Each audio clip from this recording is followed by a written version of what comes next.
Chào mừng bạn đến với kênh của tôi. Như các bạn đều biết, chúng ta có rất nhiều cách trồng lan hồ điệp khác nhau. Ta có thể dùng rất nhiều loại giá thể để trồng lan hồ điệp. Ví dụ như trồng bằng than, trồng bằng đất nung, trồng bằng vỏ dừa, trồng bằng đá bọt thấm nước và vỏ thông, vân vân. Và có thể chúng ta ghép lên gỗ.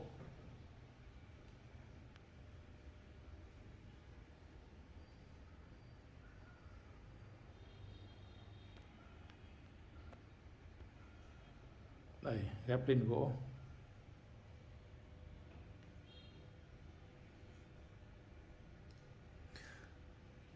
Nhưng hôm nay tôi muốn chia sẻ với các bạn một cách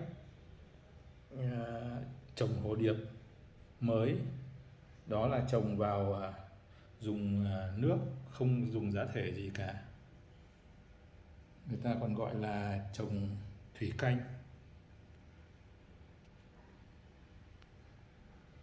Đây mọi người xem, tôi đã trồng.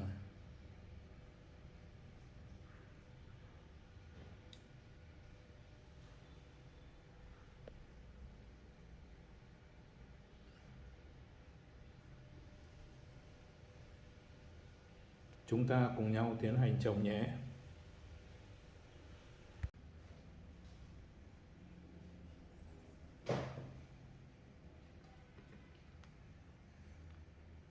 Để thuần một cây hồ điệp trồng trong nước, ta nên chọn cây có bộ rễ khỏe mạnh. Đấy, bây giờ ta tiến hành làm nha. Đấy.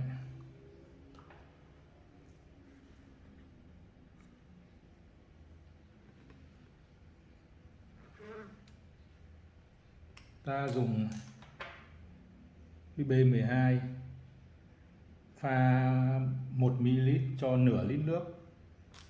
B12 1 ml, B12 cho nửa lít nước.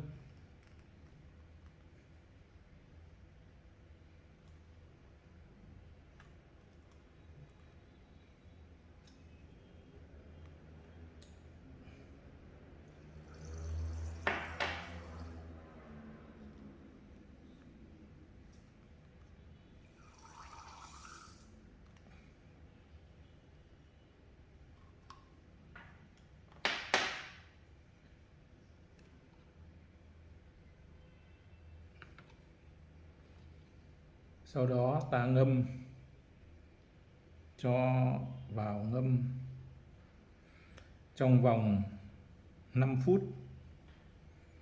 Mục đích của ta ngâm B12 này để chống sốc cho cây lan.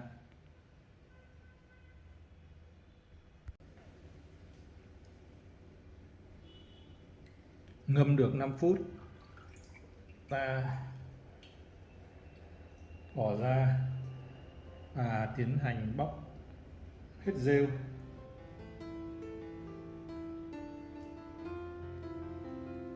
Khi bóc mọi người chú ý là thật cẩn thận để không làm ảnh hưởng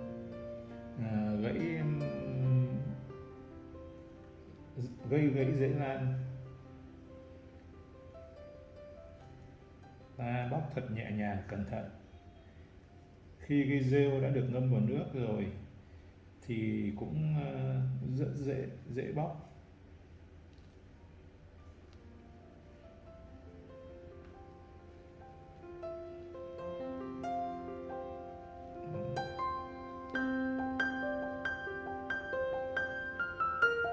Làm thật sạch.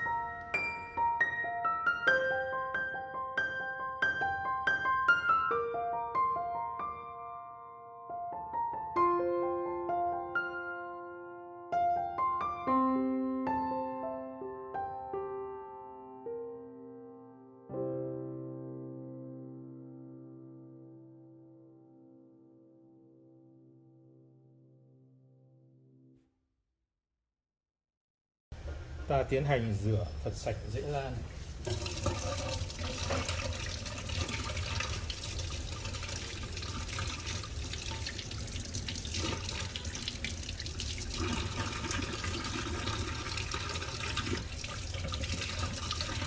Chú ý rửa thật sạch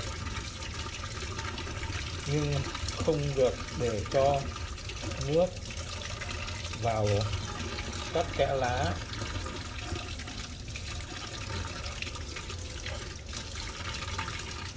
Nếu chẳng may vào cái lá, ta dùng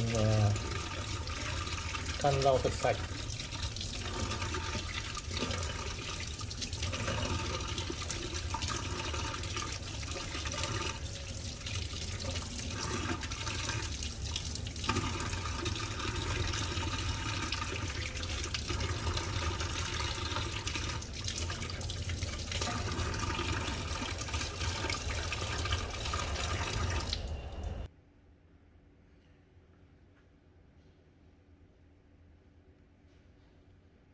Sau khi rửa xong,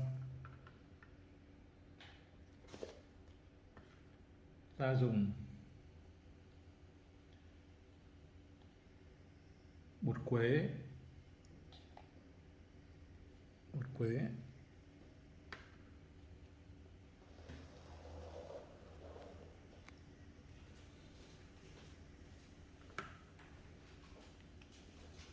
để sát lên những vết có nguy cơ bị thối nhũn.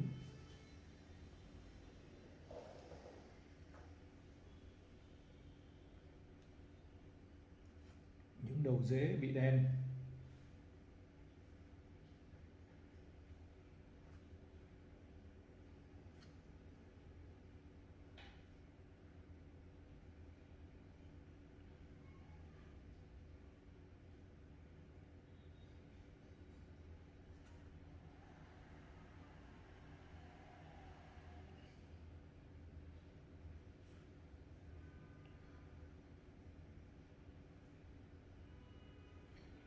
Nếu mà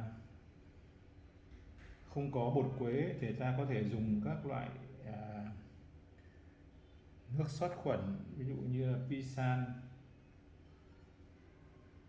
hoặc nếu mà dễ tìm kiếm nhất, ta có thể dùng cồn 70 độ, cồn y tế 70 độ, ta xịt lên dễ lan cũng được. Ở đây tôi có bột quế, sẵn bột quế nên tôi làm bột quế. Tùy mọi người, theo mọi người có cái gì thì sử dụng cái đó.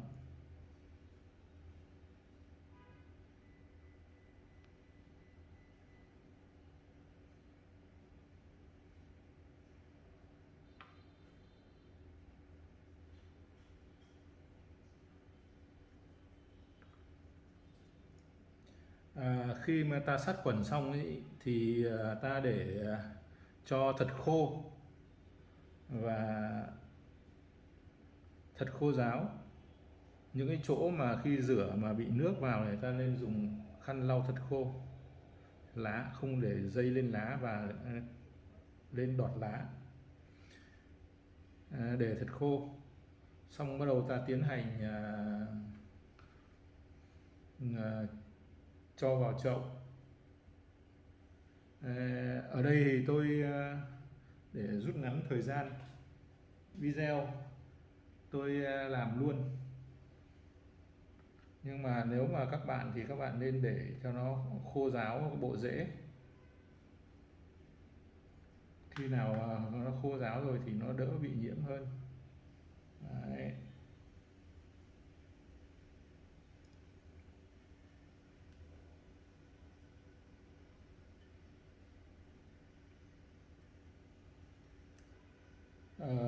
Dùng bình thì ta nên dùng các lọ, các bình bằng thủy tinh.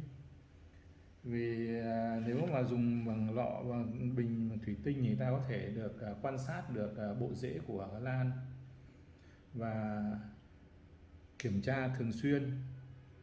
Thấy có hiện tượng thối nhũn thì ta xử lý ngay. Đấy.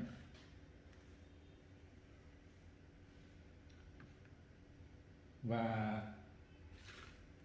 nước thì ta sẽ dùng nước sạch đây mọi người nhé. Nếu mọi người không có dùng nước máy thì phải để cho nó hết clo. Còn đây là tôi dùng nước lọc, nước tinh khiết.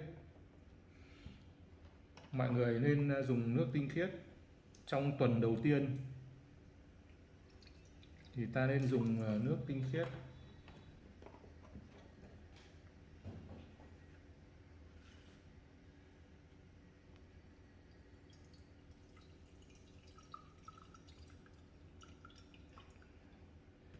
Thì nước thì ta chỉ đổ một ít dưới đáy này, tùy vào cái bộ rễ của cây lan. Ví dụ như là chỉ cần chạm một hai cái đầu rễ nó xuống dưới vào nước là được. Như cây này rễ rất dài nên là tôi chỉ cần cho một ít nước này là được. Đó. Thì mọi cái để mà thuần cây lan ấy, thì cái nguyên tắc cơ bản nhất là nước phải rất là sạch và nước không được nhiều. Mọi người chú ý là nước không được để ngập quá nhiều rễ lan, và không bao giờ được để ngập đến cái chỗ gốc của cây lan này. Đấy. Vì khi mình trồng vào cái này ấy, thì là cái độ ẩm nó rất cao nên nó tự nó hút lên, nó không cần phải ngập nước. Mọi người lưu ý cái đó nhé. Còn cái quy trình thuần một cây lan ấy, thì nó có thể là mất từ 4 đến 5 tuần, hoặc có thể là nhiều hơn nữa, vì nó tùy thuộc vào từng cây lan. Ví dụ như là cây lan mà nó thuần mà có bộ rễ khỏe đẹp tốt thì sẽ thuần vào nước nó sẽ nhanh hơn. Và những cái trường hợp mà cây nó bị suy rồi, rễ nó thối nhiều rồi thì ta cũng vẫn thuần được, nhưng nó sẽ mất thời gian hơn rất nhiều. Ví dụ như là tôi đây là một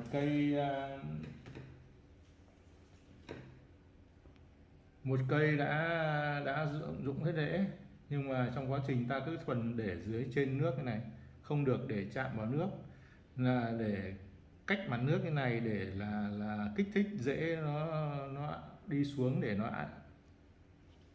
ăn vào. Đấy, cây này đã ra được 2 rễ đấy. Nên là nếu mà cây có bộ rễ nó khỏe, nó tốt rồi thì ra thuần rất nhanh hơn. Cái nguyên tắc để mà thuần được cây lan ấy, thì nước phải sạch. Chính vì vậy nên là cái quy trình là cái tuần đầu tiên mọi người nên là mỗi ngày thay nước một lần, và thay nước thì kiểm tra xem cái rễ nó có vấn đề gì không. Tuần thứ 2 thì 2 ngày thay nước một lần, tuần thứ 3 thì 3 ngày thay nước một lần, và tuần thứ 4 thì khả năng là lúc đấy cây nó khá ổn định thì khả năng là tuần ta thay nước một lần.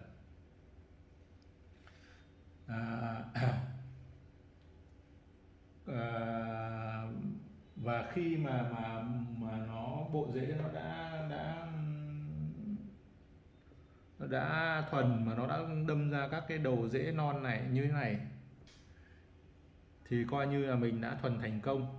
Và các cái đầu rễ ở dưới này nó bị nhúng xuống nước, nhưng mà nó vẫn là không bị sao, không bị thối, không bị gì cả, thì lúc đấy ta đã thuần được một cây lan trồng thành công. Đây, cây này là tôi đã thuần được thành công, rễ ra rất đẹp.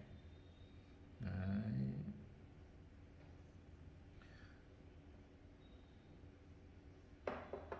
Một lưu ý nữa cho mọi người là trong quá trình mà thuần thì ta hàng ngày ta kiểm tra, thay nước và kiểm tra. Thay nước kiểm tra thì nếu mà ta phát hiện ra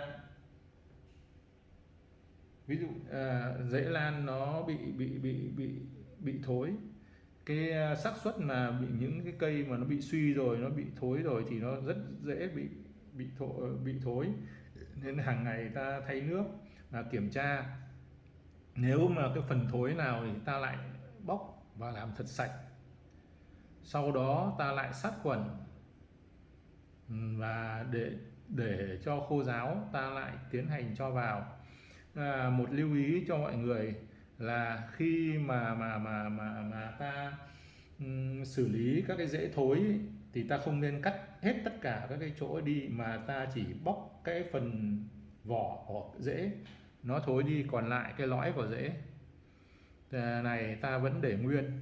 Cái lõi này nó rất là bền, mà mục đích để cái lõi này thì là nó vẫn có thể là hút được nước và dinh dưỡng cho cây, nên là ta không cắt đi, mà ta chỉ bóc các cái phần thối của cái vỏ ngoài của cái rễ, sau đó ta sát khuẩn để khô và ta lại tiếp tục trồng. Đấy, cái cây này là tôi vẫn đang tiếp tục trồng. Đấy.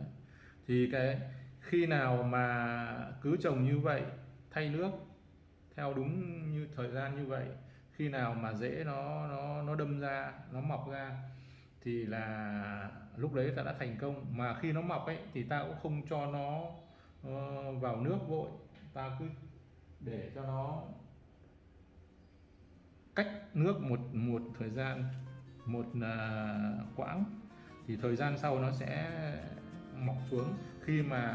Hoặc khi mà nước rễ nó mọc dài rồi ấy, ta có thể là thỉnh thoảng bỏ hết bớt nước đi để cho rễ nó vào.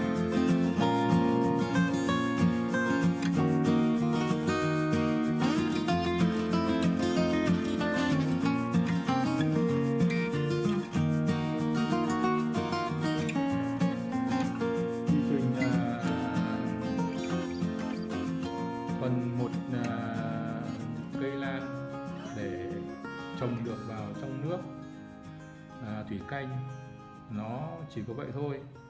Nhưng mọi người cái này làm là phải đòi hỏi kiên trì một thời gian khá là dài. Đấy.